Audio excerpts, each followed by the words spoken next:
मेरा कोई दोस्त नहीं है।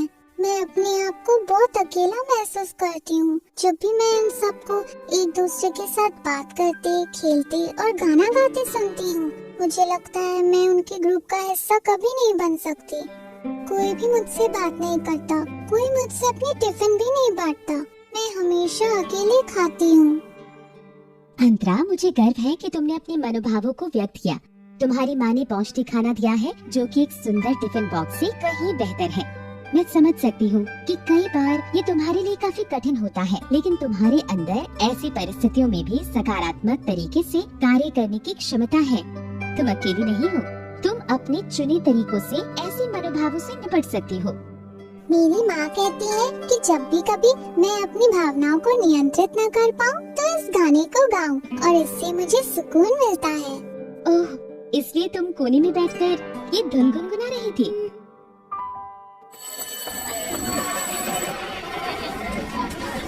गुड मॉर्निंग स्टूडेंट्स, कृपया ध्यान दीजिए।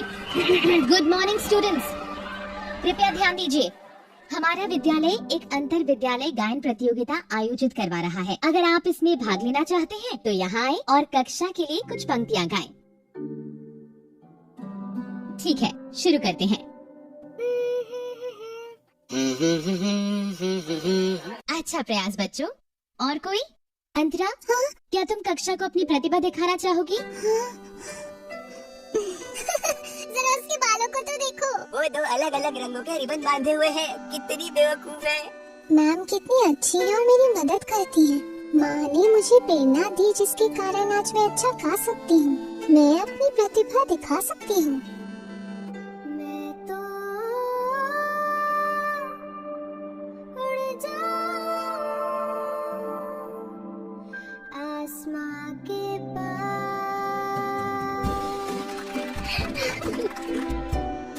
अंतरा ने अपने चुनौतीपूर्ण मनोभावों को नियंत्रित किया। जैसे वो अपनी कक्षा के सम्मुख खड़ी हुई थी, उसी ऊर्जा के साथ फिर से वो अंतर विद्यालय गायन प्रतियोगिता में अपनी चमक बिखेरने को तैयार है।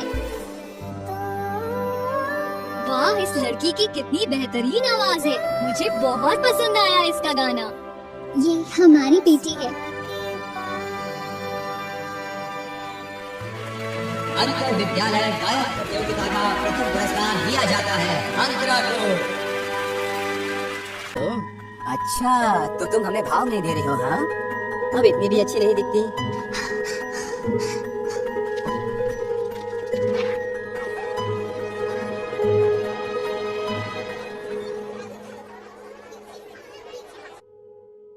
तुम ठीक तो हो अनीता?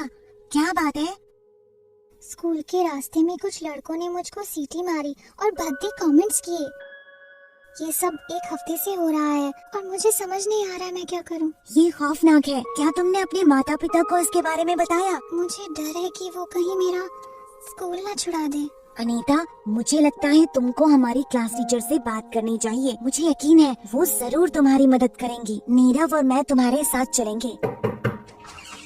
हेलो स्टूडेंट्स, बताओ मैं तुम्हारी क्या मदद कर सकती हूँ? मैम, हम सब यहाँ अपने दोस्त की मदद करने आए हैं। बोलो अनीता, हम सब तुम्हारे साथ हैं। मैम, घबराओ मत बच्चे, मैं यहाँ अकेली हूँ, इसलिए बेझिझक बताओ, डरो मत। मैम, एक हफ्ते से स्कूल के रास्ते में बड़ी उम्र के लड़कों का एक ग्रुप मुझको देखकर सीटी मारता है और भद्दे कमेंट्स पास करता है। मुझे इस बारे में मम्मी पापा से बात करने में डर लगता है। मैम, मैं भी आपको कुछ बताना चाहता हूँ। हाँ नीरव, बताओ ना। कुछ दिन पहले हमारी स्कूल बस के ड्राइवर ने मुझे जबरदस्ती अपने पास बैठाया। उसने मुझे छुआ, जो कि मुझे ठीक नहीं लगा। मैंने हटने की कोशिश की, लेकिन उसने अपनी पकड़ ढीली नहीं की। वो बोला कि अगर मैंने किसी को ये बात बताई तो वो मुझे सजा देगा। मैं बहुत डर गया था। मुझे दुख है कि ऐसा हो रहा है। ये मामला बहुत ही गंभीर है।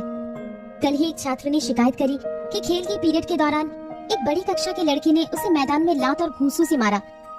बच्चों, हिंसा शारीरिक, लैंगिक अथवा मानसिक हो सकती है और स्कूल या उसके आसपास घटित हो सकती है। हिंसा स्कूल में ऐसे स्थानों में हो सकती है जहाँ किसी का ध्यान न जाता हो, जैसे कि खेल के मैदान, अलग थलग कमरे और खाली गलियारे में। जागरूक रहना और मदद मांगना बहुत जरूरी है। तुम दोनों बहुत बहादुर हो और मुझे खुशी है कि तुमने मुझे ये बात बताई। हमें प्रधानाचार्य से मदद मांगनी चाहिए। आ जाइए। Good morning sir. Good morning ma'am. Sir, मुझे आपसे बहुत जरूरी बात करनी है। थोड़ी देर पहले हाँ क्या? सर, आप तो मानते ही हैं कि हिंसा एक बच्चे के विकास को नुकसान पहुंचाती है। इसके कारण चिड़चिड़ापन, खराब शैक्षिक प्रदर्शन, स्कूल न आना और समाज से अलग थलग रहने की प्रवृत्ति पनप सकती है। हमें कुछ करना चाहिए सर। दुर्भाग्यपूर्ण है। मैं आपका शुक्रगुजार हूँ कि आपने ये बात मुझे बताई। हमारे स्कूल परिसर के अंदर या बाहर किसी भी दशा में हिंसा स्वीकार नहीं की जा सकती। मैं इस पर कड़ी कार्यवाही करूंगा। हम छात्रों, अध्यापकों, अभिभावक, शिक्षा समितियों और क्षेत्रीय नेताओं के सहयोग से सुरक्षित शैक्षणिक माहौल के लिए एक अभियान चला सकते हैं। ये इस बात को सुनिश्चित करेगा कि जैसा अनिता और नीरव के साथ हुआ वैसा फिर दोबारा ना हो। ये बहुत अच्छा सुझाव है। Good morning everyone. आज मैं आप सबका ध्यान एक महत्वपूर्ण मुद्दे हिंसा पर आकर्षित करना चाहूंगा। हिंसा का किसी भी बच्चे के मानसिक व शारीरिक स्वास्थ्य पर नकारात्मक असर पड़ता है। हिंसा सभी की भलाई व प्रत्येक छात्र के संपूर्ण विकास को सुनिश्चित करने के हमारे विद्यालय के मुख्य उद्देश्य में बाधक है। बच्चों, हिंसा और उत्पीड़न से बचाव तुम्हारा अधिकार है। जब तक तुम्हारी आवाज सुनी नहीं जाती तब तक हिंसा के खिलाफ आवाज उठाते रहो। अपने साथियों को सहयोग करो और उनकी आवाज उठाने में मदद करो। रीना मैम, क्या आप भी कुछ कहना चाहेंगी? बच्चों, कृपया डरे मत, हम यहाँ आपकी मदद के लिए हैं। हमने एक ड्रॉप बॉक्स लगाया है जिसमें आप हिंसा के मामलों की सूचना दे सकते हैं। आप बाल सुरक्षा हेतु काम करने वाले चाइल्ड लाइन नंबर 1098 पर भी कॉल कर सकते हैं। हम आपकी शिकायत पर छानबीन करेंगे और जरूरी कार्यवाही करेंगे। धन्यवाद मैम। बच्चों, अगर आपको कुछ